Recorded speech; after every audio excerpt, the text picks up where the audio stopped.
यहाँ उपस्थित सभी को डॉक्टर प्रीति मेहता का सादर प्रणाम। आज मैं आप सबके अनुरोध पे हमारी तंदुरुस्ती यानी स्वस्थ आरोग्य के बारे में फिर से कुछ आगे की बात करने के लिए उपस्थित हूँ।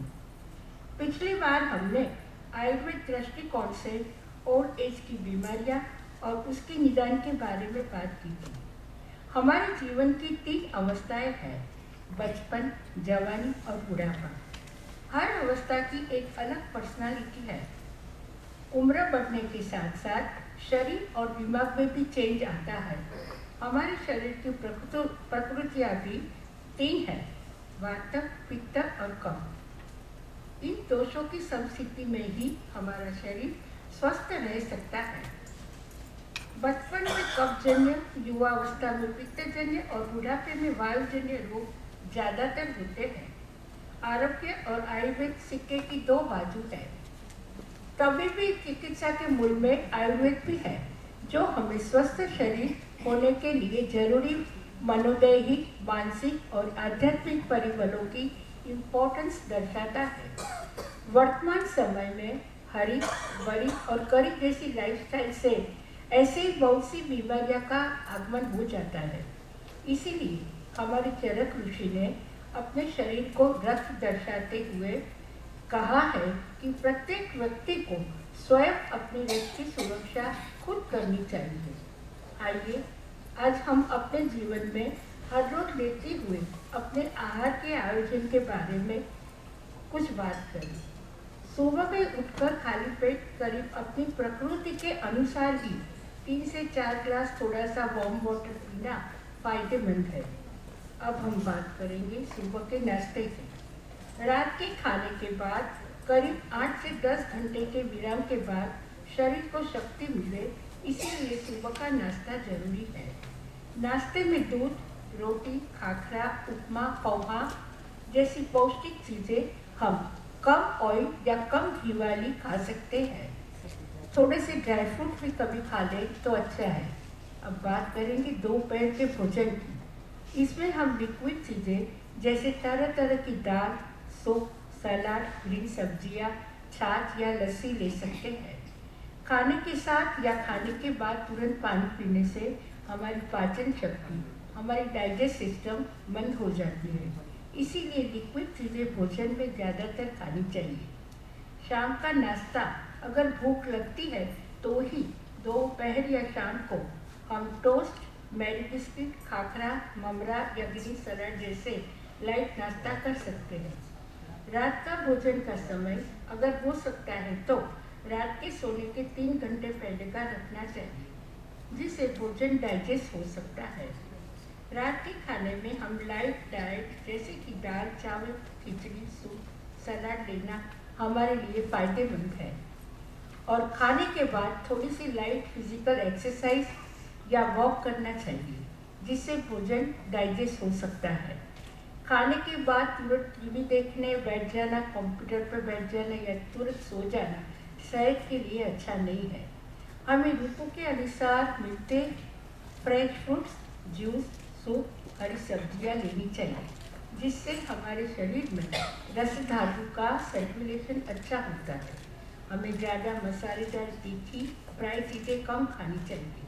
अब हम हमारे किचन से और गार्डन से मिलते मरी मसाले और गार्डन से मिलती हरी सब्जियां के कुछ औषधीय उपयोग के बारे में बात करें, जो हमारी सेहत के लिए बहुत फायदेमंद है। सबसे पहले बात करेंगे इलायची। इससे हमारी आँखों की जलन, निस्तेजपन कम होता है और आँखों का तेज बढ़ता है। मुख शुद्धि के लिए भी ये अच्छा है। अब बात करेंगे सूखी मेथी दाने की, जो उत्तम वायुनाशक है। मेथी दाने के उपयोग शरीर की सूजन और फीवर में बहुत उपयोगी है। डायबिटीज में भी पेशेंट की ब्लड शुगर कम करता है। इसका कटु रस पाचन करता है। पित्ताशय और मूत्रपिंड की पथरी और हाइपर एसिडिटी जैसी बीमारियों को आते हुए रोकता है। वो उत्तम त्रिदोष शामक है। डिलीवरी के समय स्त्रियों को पोषण और ताकत बढ़ाने के लिए इसीलिए हम उनको मेथी के लड्डू खिलाते हैं। कमर के दर्द, जोड़ों के दर्द में भी ये काम बहुत आते हैं। मेथी की हरी ग्रीन पत्तियाँ सब्जी और कसूरी मेथी के रूप में उपयोगी है। अब बात करेंगे लौंग की। लौंग का उपयोग जुकाम, दांतों के पेन में और अजीर्ण में बहुत फायदेमंद है। ऐसे ही अजवाइन हेल्थ के लिए किचन से ही मिलता हुआ बड़ा फायदेमंद औषध है। पेट के दर्द में, अरुचि, अग्निबान्य वायु के विकार और जुकाम जैसे दर्दों में बड़ा फायदा देता है।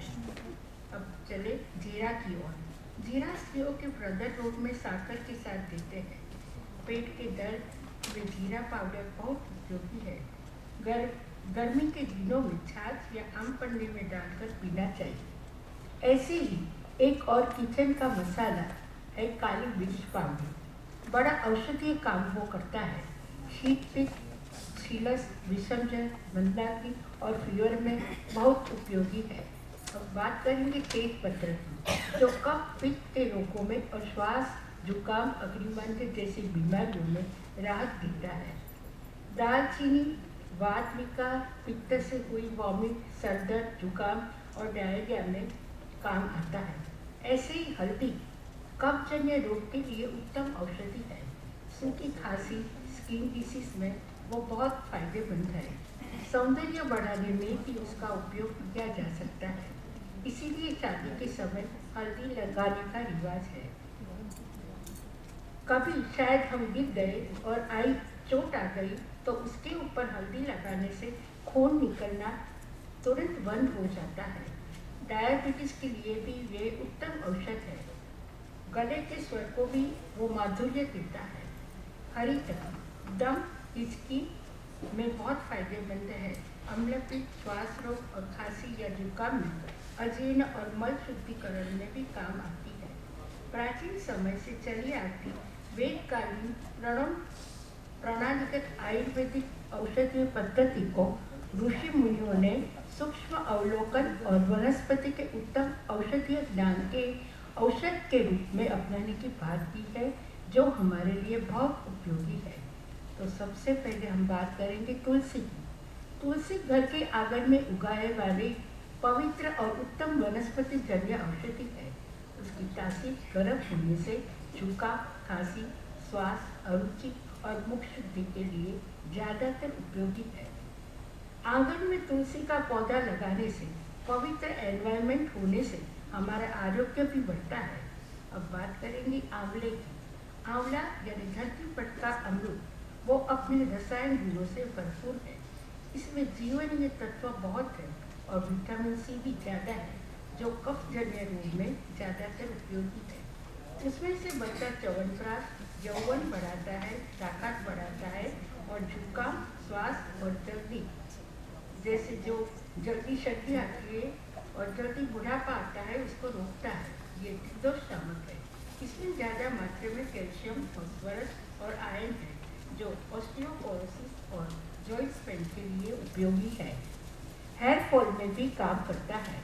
अब अदरक की बात करें तो अदरक हार्ट के स्रोत्र को साफ करके फेफड़े में जमी हुई सर्दी को निकालता है। शरीर का मोटापा कम करता है। जुकाम, खांसी में खूब फायदेमंद है। पैनक्रियास के पास इंसुलिन पैदा वो अदरक कराता है। अब आ गया हमारे गार्डन का एलोवेरा। उसके नियमित उपयोग से मेटाबॉलिक एक्टिविटी और रोग प्रतिकारक शक्ति बढ़ती है।